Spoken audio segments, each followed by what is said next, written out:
Today I'm making a delicious caramel apple cocktail. It starts by deciding how I want my glass to look and be rimmed. I like to make a mixture of brown sugar and flavor with cinnamon.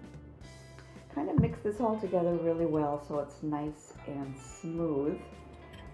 And you can tell I didn't measure. It's more sugar than cinnamon, but other than that, you just kind of eyeball it and mix it all together. You need something to moisten the rim of the glass, and I'm using agave syrup. You can also use simple syrup or even water will work. Just moisten the rim because you need some way for that sugar to stick there. I like to moisten it all around and then just dip away in the cinnamon mixture.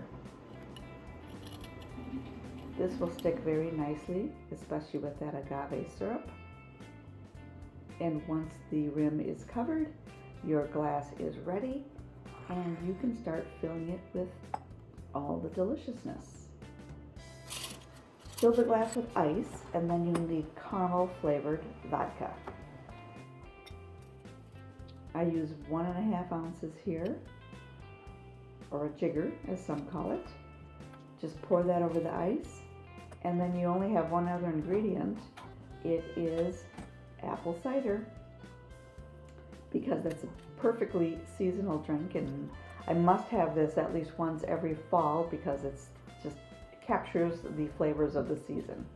An additional garnish of some apple on a bamboo skewer, and this drink is ready to go. Enjoy.